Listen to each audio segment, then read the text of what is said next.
எல்லாருக்குமே வணக்கம். நம்ம ஏர்டெல்லுடைய ஏர் ஃபைபர் வந்து வாங்கியிருக்கிறோம். இது கூடவே பார்த்தீங்கன்னா, ஏர்டெல்லுடைய டிடிஹெச் ஆண்ட்ராய்ட் 4K செட்டப் பாக்ஸும் வந்து நமக்கு குடுத்துருக்காங்க. இது வந்து ஏர்டெல் பிளாக் அப்படின்னு வந்து சொல்றாங்க. இதில பார்த்தீங்கன்னா, 2மே சேர்ந்து தான் நமக்கு வரும். சரிங்களா? நம்ம வந்து இது தனியா, அது தனியா ஆர்டர் பண்ண வேண்டியதில்ல. ஒரு ஆர்டர் பண்ணா போதும் 2மே நமக்கு சேர்ந்து வந்துரும்.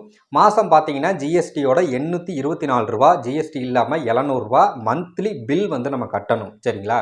இதில பார்த்தீங்கன்னா, உங்களுக்கு ஏர் ஃபைபரை பொறுத்த வரைக்கும் உங்களுக்கு 40 எம்பிபிஎஸ் ஸ்பீடு வந்து கிடைக்கிது. 1000 ஜிபி நெட்டு ஒரு மாதத்துக்கு 1000 ஜிபி நீங்கள் யூஸ் பண்ணிக்கலாம் 40 எம்பிபிஎஸ் ஸ்பீடில்.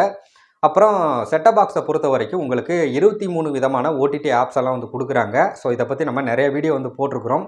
என்னென்ன அப்ளிகேஷன் அப்படின்னு தெரிஞ்சுக்கணும்னு நினச்சிங்கன்னா கீழே பார்த்தீங்கன்னா நம்ம இதை பற்றி நிறைய வீடியோ போட்டிருக்கோம். அதுக்கான லிங்க் எல்லாம் கீழே இருக்குது. அந்த லிங்கை கிளிக் பண்ணி அந்த எல்லா வீடியோஸையும் செக் பண்ணி பாருங்கள். ஸோ இந்த பாக்ஸில் 23 விதமான ஓடிடி அது மட்டும் இல்லாமல் உங்களுக்கு 350க்கும் மேற்பட்ட டிவி சேனல்ஸ் வந்து உங்களுக்கு எடுக்கும். சரிங்களா? ஸோ அதில் பார்த்தீங்கன்னா உங்களுக்கு தமிழ் சேனல்ஸில் என்னென்ன தமிழ் சேனல் ஹெச்டியில் இருக்குதோ எல்லா சேனலுமே ஹெச்டியில் எடுக்கும். அதாவது ஹெச்டியில் என்னென்ன சேனல் இருக்குதோ அது எல்லாமே எடுக்கும். ஹெச்டி சேனல் இல்லாத சேனல் எல்லாமே பார்த்தீங்கன்னா நார்மலாக தான் எடுக்கும். சரிங்களா? மித்தபடி உங்களுக்கு இந்த கார்ட்டூன் நெட்வொர்க் அது மட்டும் இல்லாமல் ஒரு சில இந்த பொம்மை டிவி சேனல் எல்லாமே பார்த்தீங்கன்னா உங்களுக்கு ஹெச்டியில் தான் இருக்கும். ஸோ அதை பற்றி எந்த பிரச்சனையும் கிடையாது. இப்போ வந்து நான் சிம்பிளாக ரொம்பவும் ஷார்ட்டாக வந்து உங்களுக்கு எல்லாமே சொல்லி முடிச்சுட்டேன். இதை பற்றி நீங்கள் டீட்டெயில்டாக நீங்கள் தெரிஞ்சுக்கணும் அப்படின்னு நினச்சிங்கன்னா இதை பற்றி நம்ம நிறையா விரிவான வீடியோ நல்ல லென்த்தான வீடியோலாம் நிறைய வீடியோ வந்து போட்டிருக்கிறோம். அந்த வீடியோலாம் நீங்கள் பார்க்கணும் அப்படின்னு நினச்சிங்கன்னா கீழே பார்த்தீங்கன்னா லிங்க் இருக்குது. இந்த வீடியோ கீழே டெஸ்கிரிப்ஷனில் கொடுத்துருக்குறேன். ஸோ அந்த லிங்கை கிளிக் பண்ணி எல்லா வீடியோஸையும் போய் நீங்கள் பாருங்கள். ஸோ இந்த வீடியோவில் வந்து நான் மெயினாக சொல்ல வர்றது என்ன அப்படின்னு பார்த்தீங்கன்னா, நம்ம இதுக்கு முன்னாடி வந்து ஒரு வீடியோ வந்து போட்டிருந்தோம். அதாவது வந்து நீங்கள் ஏர்டெல்லுடைய ஃபைபர் நெட்டு வச்சுருந்தீங்க அப்படின்னா, அதுவே நீங்கள் ஏர்டெல்லுடைய ஏர் ஃபைபர் வச்சுருந்தீங்க அப்படின்னா 2க்கும் என்ன வித்தியாசம்? நீங்கள் எது வாங்கினா பெட்டராக இருக்கும்? அப்படின்னு ஒரு கம்பேரிசன் வீடியோ கணக்காக ஒரு வீடியோ வந்து போட்டிருந்தேன். அந்த வீடியோ கமெண்ட்ஸில் பார்த்தீங்கன்னா ஒரு நண்பர் வந்து ஒரு கமெண்ட் வந்து பண்ணியிருந்தார். என்ன அப்படின்னா, ஃபைபர் நெட்டை பொறுத்த வரைக்கும் டேட்டா வந்து லாஸ் ஆகாது, இது கூட தெரியாமல் நீ ஏர் ஃபைபரை வந்து வாங்க சொல்லிக்கிட்டு இருக்க அப்படின்னு நக்கலாக வந்து ஒரு சிரிக்கிற மாதிரி ஒரு எமோஜியை வந்து போட்டிருந்தாரு. ஸோ அதை வந்து நான் அக்செப்ட் பண்ணிக்கிறேன். ஓகே, அது வந்து அவர் சொல்கிறது உண்மை தான். ஏன்னா ஏர் ஃபைபரை பொறுத்த வரைக்கும் நம்ம வந்து ஒய்ஃபை மூலமாக வந்து நம்ம நெட்டு வந்து யூஸ் பண்ணுறோம். அப்படின்னும் போது நமக்கே தெரியாமல் ஒரு செகண்ட்லேயே ஒரு 5 எம்பி 10 எம்பிலாம் பார்த்தீங்கன்னா அது எங்கே போகுதுன்னே தெரியாது. அந்த மாதிரி சின்ன சின்ன லீக்கேஜ் வந்து லாஸ் ஆகும் டேட்டாலாம். சரிங்களா? அதாவது நம்மளுடைய பர்சனல் டேட்டா கிடையாது. இன்டர்நெட்டில் வந்து 1000 ஜிபி கொடுக்குறாங்க இல்லைங்களா? அந்த 1000 ஜிபியில் வந்து ஒரு 1 ஜிபி வரைக்கும் மாதத்தில் வேஸ்ட் ஆகும். சும்மா எதுக்குன்னே தெரியாமல் வேஸ்ட் ஆகும். அந்த மாதிரி டேட்டா லீக்கேஜ் வந்து இருக்கும் இன்டர்நெட்டில். சரிங்களா? ஸோ அப்படி வந்து அவர் சொல்லியிருந்தார். அது வந்து உண்மை தான்.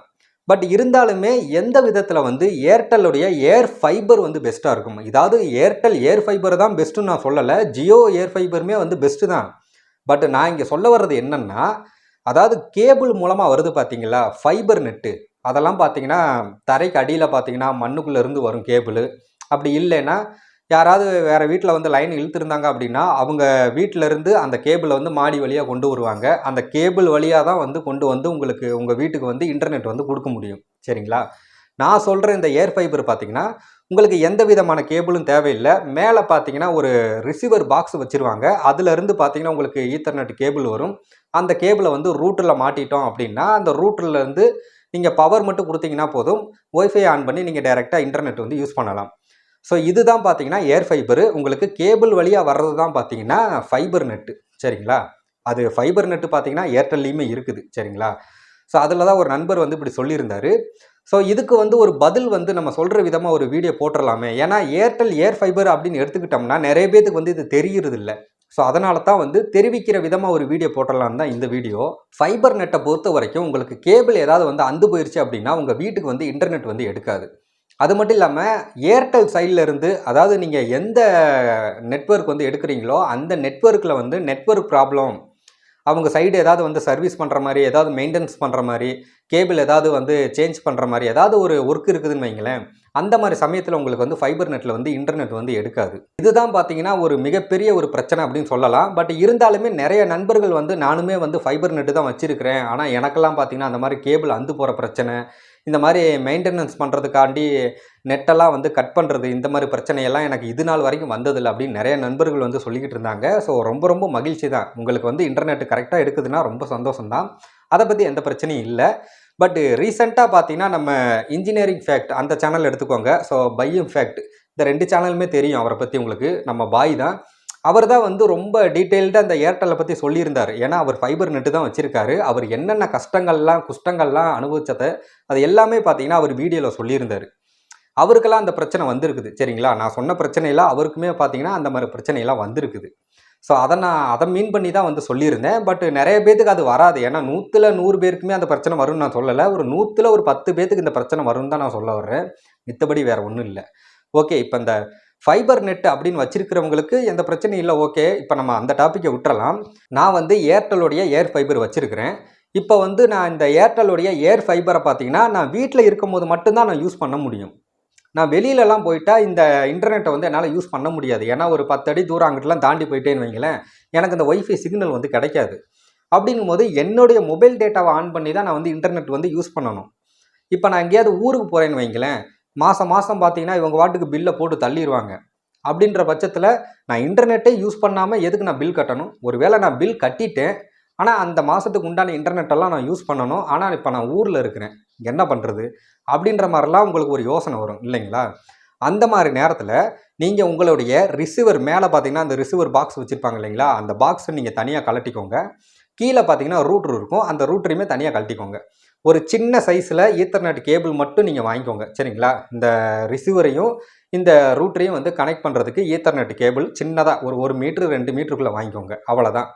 இந்த ரெண்டையும் நீங்கள் எங்கெல்லாம் ட்ராவல் பண்ணணும்னு நினைக்கிறீங்களோ அங்கே கொண்டு போயிருங்க. நீங்கள் ஏதாவது ஹோட்டலில் நீங்கள் ஏதாவது ரூம் போட்டு ஒரு 2 நாள் தங்குறீங்க அப்படின்னா அங்கே நீங்கள் இந்த ஏர் ஃபைபரை வந்து நீங்கள் அங்கே கூட நீங்கள் ப்ளக் பண்ணி நீங்கள் இந்த ஏர் ஃபைபரை வந்து தாராளமாக இன்டர்நெட் வந்து யூஸ் பண்ணிக்கலாம். இல்லை நீங்கள் வந்து ஒரு ட்ரிப்பு போகிறீங்க, பஸ்ஸில் போகிறீங்க அப்படின்னா இங்கே பஸ்ஸிலலாம் பார்த்தீங்கன்னா சார்ஜ் போடுறதுக்கு ப்ளக் பாயிண்ட்லாம் கொடுத்துருப்பாங்க. இந்த நிறைய ஸ்லீப்பர் பஸ்லலாம் இருக்குது. இல்லை நீங்கள் ட்ரெயினில் போகிறீங்க அப்படின்னா ட்ரெயின்லேயுமே உங்களுக்கு சார்ஜ் போடுறதுக்கான ப்ளக்கெல்லாம் இருக்குது. அந்த மாதிரி ட்ராவல் பண்ணுற இடத்துல கூட உங்களால் இந்த ஏர் ஃபைபரை கொண்டு போய் உங்கள் பக்கத்துலேயே வச்சு இன்டர்நெட்டை உங்களால் யூஸ் பண்ணிக்க முடியும்.